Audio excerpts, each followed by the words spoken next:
So I don't know about you, but I'm already starting to see appraisals become an issue with properties that have multiple offers and the buyers get wrapped up in the competition. Are you starting to see that on your end? And I've got plenty to say about it for sure.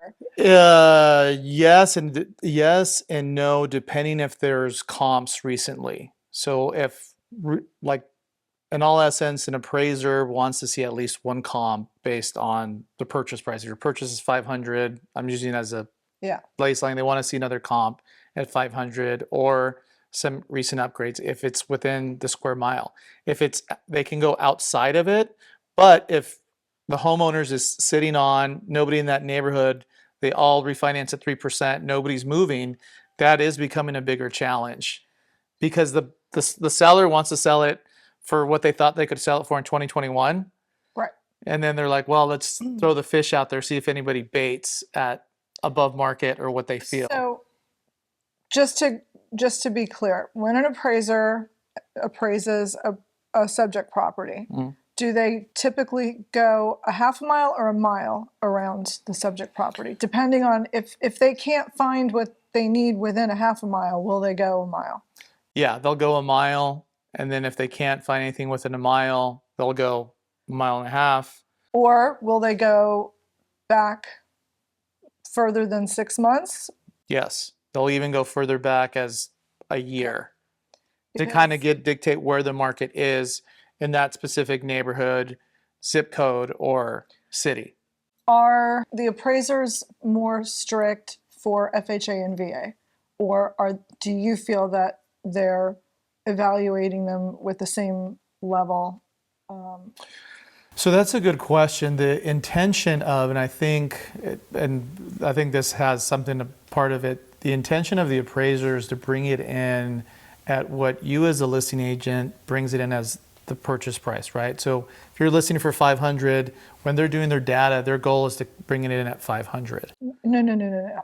No, but you're talking about FHA and VA. No, I'm talking about I listed it at, well, 500. Let's use that as an example. Yeah, I listed it at 500, but we had 10 offers and now it's at 585. So are they looking at the list price or are they looking at what all parties agreed to pay? No, they look at the list. Purchase. They look at the list price. So what about the purchase price that the buyer's under contract on? They're going to see if it's common for the area for it to go above, and if there is a comp to justify it, because they only really need one, then they can help justify that comp based on what the market is doing. And if it's a frenzy where there's multiple 5+ offers, you as a listener can be like, hey, I got these, but they also need a comp. So if they're willing to pay 50, 100K above list, but there's no comps to help justify that, it's going to be harder for them to do that. To bring it back to the FHA VA, the FHA, their intention is not any different from a jumbo or traditional loan. They just have some different, FHA needs to have. Because I think the perception is FHA and VA, the conditions, there's more conditions typically. They're more stringent because the buyer's typically putting less money down, right? There's a couple caveats, and FHA is specifically distinct. FHA, there can't be any chip paint or siding that needs to be repaired. Right. That's same thing for VA, right? FHA requires there to be a stove for whatever reason. VA does not. VA does require a clean termite report to close. FHA doesn't. FHA doesn't, conventional doesn't, Right. jumbo loans don't. So they can do their own termite report, right? But it's not required for them to have a clean termite report to close. Also, conventional loans, you don't need to have, if there's chip paint or siding, it's not required either on the conventional loan side. So, and I really feel for FHA and VA buyers in a competitive market because it's a lot harder for those buyers to get their offers accepted. No, 100%.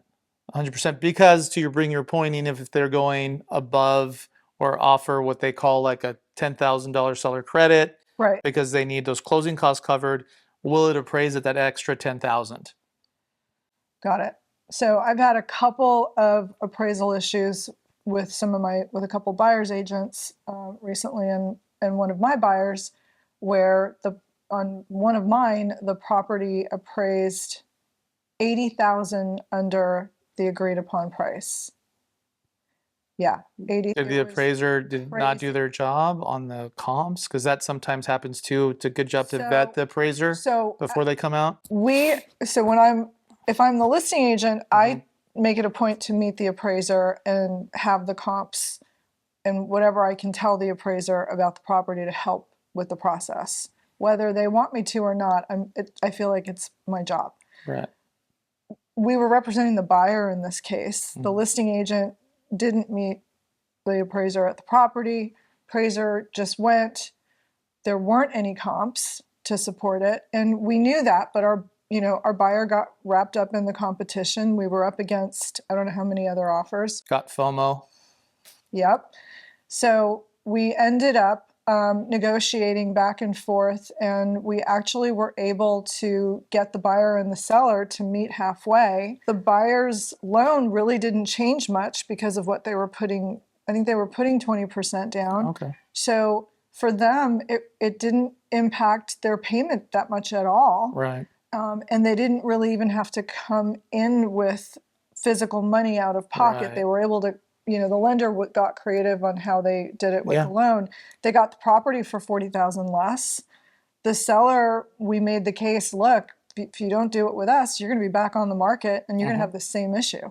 So why not? Let's come to an agreement now. We got it negotiated and everybody was satisfied. But we're seeing more and more of that. I don't know if you are, but appraisals are going to be an issue with low inventory and with. No, and to validate your point, it's also doing the due diligence with the listing agent. I think if you're coming in 85, 90K above and the listing agent doesn't even show up Yeah. to present their case, it's Right. like, hey, this is the reason why it's worth Right. 580. And the other thing too, which I know is a tactic, and I get it from a marketing standpoint that listing agents do, as I'm seeing it, and this is another quick tip for you buyers and agents out there. If I know listing agents want to drive competition with the market is, right? Right. So some agents I know specifically drop it 5-10% below market to create a bidding war, right? Which technically most times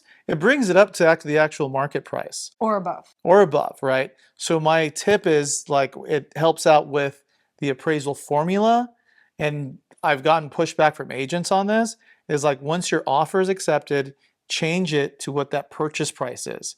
Because the appraiser's like, hey, if you're at 950 and now you're $1 million, their job is to bring it in at $1 million. Oh, for what they're seeing that it was listed for in the MLS, you mean? Correct. So, Interesting. or their job is to bring it in at 950.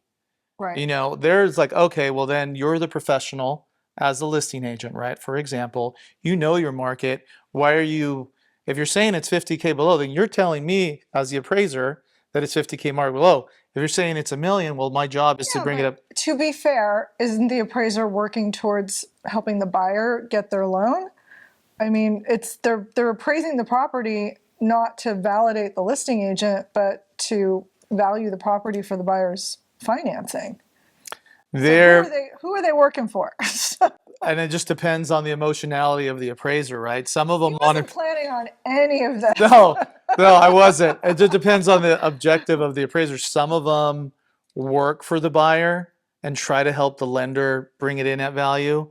Others, you catch them on a bad day, they can be a stick in the mud, which is, I mean, and that's, I don't know if you want to shoot this. Is like this is where you could possibly reassign it, the appraisal too. Well, you can't. Once the appraiser goes out, it's very hard to get it reassigned. Yeah, it is. So Yeah. we know that. Or vet the appraiser that they don't. Okay, but going back to putting it in the MLS at what the approved offer was, now you're giving away your hand. So if that deal falls apart, what do you do then? You leave it at that price? Well, And you're disclosing to the world what the seller accepted, that could compromise a potentially even higher offer coming in. So I think I had to think about that one. because it depends if you have a hot backup that will come in at your list price. It just depends, right? Yeah. On the property. So much to say about appraisals. Sorry. Yeah. Sorry, I caught you off guard. No, I mean, but it's like a thing hand in hand too. And Well, it's a challenge that we're faced with in this market. yeah. And you know, I if the buyer, if the appraisal is that far off, it could blow up the deal. And I think also whichever lender you work with, I also think it's also the lender's job to be like, hey, let's do comps. Let's talk to the buyer's agent. What do you see?